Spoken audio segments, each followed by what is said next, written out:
বাস্তবতা থেকে একটা জিনিস শিখেছি, চুপচাপ মেনে নিলে সবার কাছে ভালো থাকা যায়, আর উত্তর দিলে পৃথিবীর সব থেকে খারাপ মানুষ। কষ্টে থাকা মানুষগুলো সবসময় একটু বেশি হাসি খুশি থাকে, তার কারণ কষ্টগুলো লুকানোর জন্য।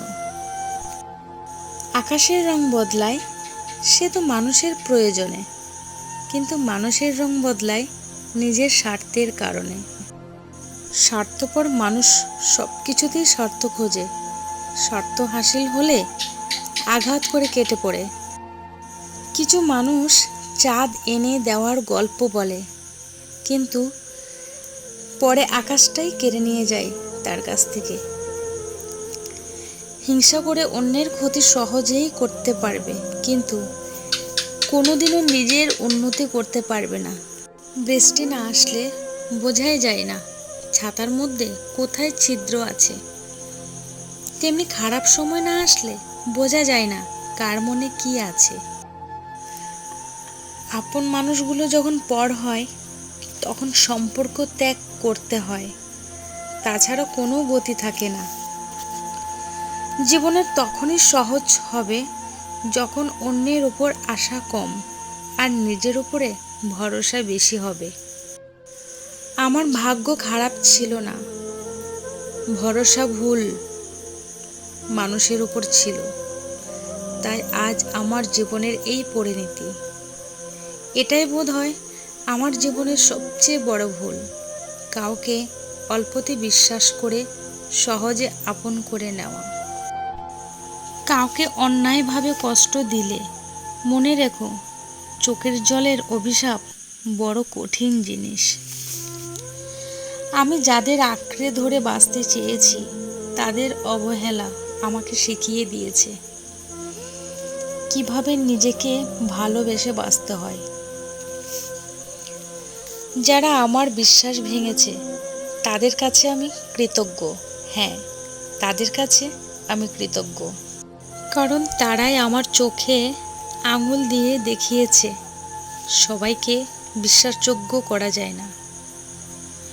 চোখের সামনে মানুষের বদলে যাওয়ার রূপ দেখে আর হতাশ লাগে না। মানুষের বদলে যাওয়ার রূপ দেখতে দেখতে সেটাকে এখন স্বাভাবিক ব্যাপার মনে হয়। মাঝে মাঝে কষ্ট পাওয়া ভালো, কারণ কষ্ট মানুষকে পরিবর্তন করে, আবার কষ্ট মানুষকে শক্তিশালীও করে। এটা স্বার্থের যুগ। অতিরিক্ত সরল হলে মানুষ তোমায় দাম দেবে না। আজকাল তো টাকা আর মানুষের মধ্যে খুব একটা পার্থক্য নেই, দুটোই প্রয়োজনে ব্যবহার হয়। লোক ঠকানোর অভ্যাসটাকে সময়ের মধ্যে ত্যাগ করো, কারণ যাকে ঠকাবে সে ঠকতে ঠকতে ঠিক একদিন শিখে যাবে, আর তুমি ঠকাতে ঠকাতে নিজে একদিন ফেঁসে যাবে। চালাক মানুষদের এটা মনে থাকে না যে বোকা মানুষেরও মন থাকে, তাদেরও কষ্ট হয়। এই কথাটা চালাক মানুষগুলো ভুলেই যায়, কারণ তারা চালাক, আর তাদের কাছ থেকে ঠকে যাওয়া মানুষগুলো বোকা। আমি চুপ থাকি তার মানে এই নয় আমি বোকা। আমি তাদেরকে সম্মান করি, তাই আমি চুপ থাকি। কিন্তু ধৈর্যের বাঁধ ভেঙে গেলে আমি আর চুপ থাকবো না, এইটাই তাদের বোঝা উচিত। ঘড়ির কাঁটা যেমন ঘোরে একটা সময় থেকে আরেকটা সময় পর্যন্ত, দিনের শেষে যেমন রাত্রি আসে, বৃষ্টির পরে যেমন আকাশে রোদ হাসে, তেমনি মানুষও পাল্টায়। মানুষের জীবনেও দুঃখের পরে সুখ আসে। শুধুমাত্র স্বার্থপর ঠকানো মানুষগুলোর মুখগুলো মনে পড়ে যায়। পৃথিবীতে বেশিরভাগ মানুষের ক্ষেত্রে এটাই হয়, যারা কষ্ট দেয়, আঘাত করে, ঠকায়, তারা হচ্ছে তাদের কাছের মানুষ, আপনজন। আর এটাই হচ্ছে সবথেকে বড় আঘাত। যে মানুষদের এতদিন নিজের সব থেকে কাছের মানুষ ভাবতাম, আজ তারাই এরকম। একটা কথা তারা কখনোই ভাবে না, সত্য যতই কঠিন হোক বেরিয়ে আসবেই। আর যেদিন আমি সত্যটা জানতে পারবো, সেদিন তারা আমার কাছে কতটা ছোট হবে। আসলে তাদের এতে কিছুই যায় আসে না, কারণ তাদের কাছে। তো হ্যালো ফ্রেন্ডস, নদিয়া জেলার ছোট্ট একটা গ্রাম থেকে আমি পূজা দেবনাথ। তোমরা কে কোথায় থেকে আমার ভিডিওটা দেখছো অবশ্যই কমেন্টে জানিও। তো তোমরা সকলে কেমন আছো? আশা করছি সকলেই ভালো আছো, সুস্থ আছো। নতুন আরেকটি ব্লগ নিয়ে তোমাদের সাথে শুরু করলাম আজকের ভিডিওটি। তো সকাল থেকে সমস্ত কাজ আমার মোটামুটি করা হয়ে গেছে।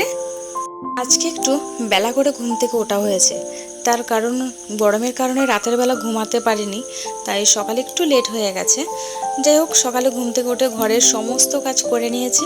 ঘর ঝাড়া মোছা, পুরো ঘরটা গোছানো, সমস্ত কাজ কমপ্লিট করে আজকে ভাবলাম যে না, সামনে তো এই যে চৈত্র মাসটা শেষ হয়ে যাচ্ছে, আর সামনে পয়লা বৈশাখ আসছে। আর আমাদের মধ্যে মানে আমরা ছোটোবেলা থেকেই দেখেছি যে ঘর ঝাড়া মানে চৈত্র মাস আসলে বৈশাখ মাসের আগে পুরো ঘরটা ঝেড়ে মুছে, সব কিছু ঝেড়ে মুছে পরিষ্কার করা হয়। তো আমি তো একসাথে অতগুলো কাজ একা করতে পারবো না, কারণ আমার অতটা অভ্যাস নেই একা একসাথে এতগুলো কাজ করা। যে আর তার থেকে বড় কথা হচ্ছে আমার শরীরটা ভালো যায় না। আর এই যে গরমকাল আসছে না, গরমকালে শরীরটা খুব মানে বেশি খারাপ হয় আমার। তো আমি প্রত্যেক দিন অল্প অল্প করে কাজ করি।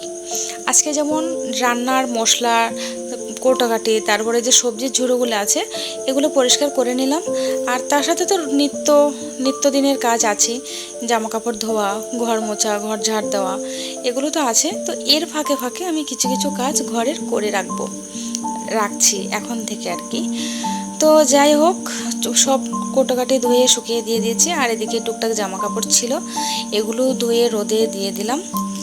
আর আজকে রান্নাটাও এখনও হয়নি, আজকে সমস্ত কাজ করে স্নান টান করাও হয়ে গেছে। এখন এই যে জামা কাপড়গুলো রোদে দেব মাঠে, তো মাঠে রোদে দিয়ে তারপরে একবারে রান্না করতে যাব।